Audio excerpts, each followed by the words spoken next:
বেশ অনেকদিন থেকে শরীরটা ভীষণ খারাপ, সেই সাথে সাথে মনটাও ভীষণ খারাপ। মেয়েটাও ছটফট করতেছিল বাইরে যাওয়ার জন্য, কারণ ওর বাবা হচ্ছে অনেকদিন থেকে সময় দিতে পারছিল না।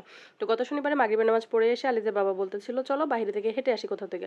তো আসলে হুট করে যেহেতু বলছে কোথায় যাবো হাঁটতে এই টাইমে, তো চিন্তা করতে করতে ভাবলাম যে যেহেতু আগারগাঁও বাসার পাশেই আছে আর যেহেতু বেশি সময় লাগবে না, তো ওখান থেকে হেঁটে আসি।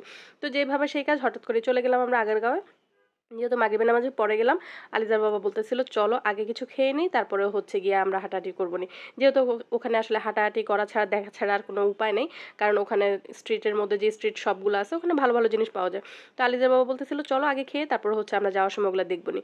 তো এখানে হচ্ছে আমরা, যেহেতু লাইভ পিৎজা পাওয়া যায়, আমরা হচ্ছে লাইভ পিৎজার অর্ডার দিয়েছিলাম। অর্ডার দিয়ে আমরা এখানে বসে আসলে দুষ্টামি করতেছিলাম, কারণ আমি আলিজার বাবাকে শেখাচ্ছিলাম কিভাবে ভিডিও করতে হয়, কিভাবে ভিডিও করলে কোন অ্যাঙ্গেল থেকে মোবাইলটা ধরলে আলো পড়বে, কোন অ্যাঙ্গেল থেকে মোবাইল ধরলে সুন্দর মতো মানে ভিডিও আসবে। তো এগুলো আসলে তাকে দেখাচ্ছিলাম। আসলে সে তখন বলতেছিল যে দাও আমি তোমাকে এর থেকে সুন্দর একটা ভিডিও করে দিব। তো এই যে এই ভিডিওটা সে করে দিয়েছিল। আসলে অনেক সময় যেহেতু সে মোবাইল খুব একটা মানে করে না, ঘাটাঘাটি করে না, এই জন্য তার মানে খুব ভালো ভিডিও কিংবা ছবি তোলাটা না পারাটাই স্বাভাবিক। আর এইদিকে আমার মেয়ের তো একটা কাজই হচ্ছে কোথাও গেলে যখন দেখে যে বাবা মা একটু ব্যস্ত থাকে, তখন হচ্ছে সে একটা বায়না তাকে মোবাইল দেওয়ার জন্য। তো এখানে যেহেতু তার কিছু করার নাই, তাকে হচ্ছে মোবাইল দিয়েছিলাম, সে হচ্ছে মোবাইলে ড্রয়িং করতেছিল আর মাঝে মাঝে কার্টুন দেখতেছিল। তো আমরা এখানে পিৎজার অর্ডার দিয়ে বসেছিলাম, কারণ হচ্ছে পিৎজা যেহেতু লাইভ পিৎজা অনেকের অর্ডার থাকে, তো আসতে একটু সময় লাগতেছিল। তো আমি আমার হাজব্যান্ডকে বললাম যে দাও তোমাকে একটু সুন্দর করে ভিডিও করে দিই, আর দেখো তোমার ভিডিও করলে কত সুন্দর আসে। তো আসলে সে আমাকে বলতেছিল যে আমি সুন্দর মানুষ, এই জন্য আমার ভিডিও সুন্দর আসে, তুমি সুন্দর না এই জন্য তোমার ভিডিও সুন্দর আসে না। যাই হোক, সে অনেক মজার মানুষ, এই জন্য দুষ্টামি করতেছিল।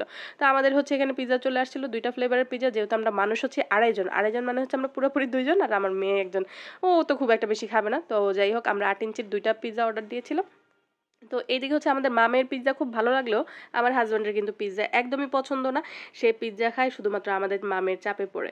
তো যাই হোক, আমি তাকে বলছিলাম মেয়েটা মেয়ের হাতে দাও, ও নিজেরটা নিজে খাক, ওর অভ্যাসও হোক, আর তোমারটা তুমি খাও। তো সে হচ্ছে মেয়েকে নিজে খাওয়াই দিতে বেশি পছন্দ করে, এই জন্য মেয়েকে খাওয়াই দিচ্ছিল। তারপর হচ্ছে আমাদের পিৎজা খাওয়া শেষ হয়েছে, আমরা বসেছিলাম যে বিল নিতে আসবে। অনেকক্ষণ বসে থাকার পরেও বিল নিতে না আসে, আমরা নিজেরাই উঠে চলে গেলাম বিল দেওয়ার জন্য। তো এরপরে হচ্ছে যে পিৎজা যে ভাইয়াটা বানাচ্ছিল, উনি হচ্ছে বলতেছিল যে ভিডিও করার জন্য, যেহেতু দেখছিলাম আমি ভিডিও করি, তো উনি হচ্ছে বলছে আপু ভিডিও করতে পারেন, কোনো সমস্যা নেই। তারপরে আমি আসলে একটা পিৎজা রেডি করতে কিন্তু একটু সময় সাপেক্ষ ব্যাপার, আমার আসলে এত ধৈর্যগুলো ছিল না যে আমি পুরো প্রসেসটা ভিডিও করব। এই জন্য আমরা চলে আসছিলাম, আর অনেক বেশি গরম ছিল, তার জন্য হচ্ছে আমরা, আলিজার বাবা বলতেছিল যে ডাব খাও, ডাব খেলে হচ্ছে শান্তি লাগবে। এইদিকে বাবা মেয়ে হচ্ছে একটা ডাবের মধ্যেই চুমুক দিয়ে খাচ্ছিল, কারণ আমার মেয়ে হচ্ছে একা তো একটা ডাব কখনোই খেতে পারবে না, এই জন্য হচ্ছে ওর জন্য কোনো ডাব নেওয়া হয়নি।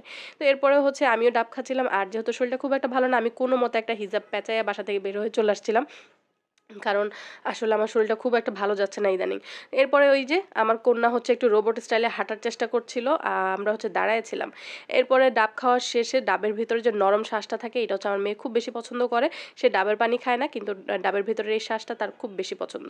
তো আসলে ঢাকা শহরে আসলে আমরা ডাব তো খুব একটা খাওয়া হয় না, বাড়িতে গেলে আবার অনেক ডাব খাওয়া হয়, কারণ আমার শাশুড়ির অনেকগুলো গাছ আছে।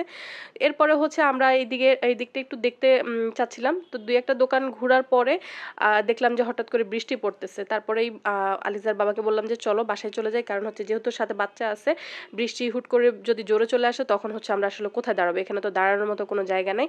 তো এরপরেই হচ্ছে আমরা রিক্সায় উঠে গেলাম। রিক্সায় উঠে যাওয়ার পরে এই যে রাস্তার ভিউটা অসাধারণ ছিল, খুবই ভালো লাগতেছিল, আর গুড়ি গুড়ি বৃষ্টি পড়তেছিল। তো যাই হোক, আজকের জন্য এইটুকু। আল্লাহ হাফেজ, আসসালামু আলাইকুম। আর আমার জন্য অবশ্যই অবশ্যই একটু দোয়া করবেন সবাই।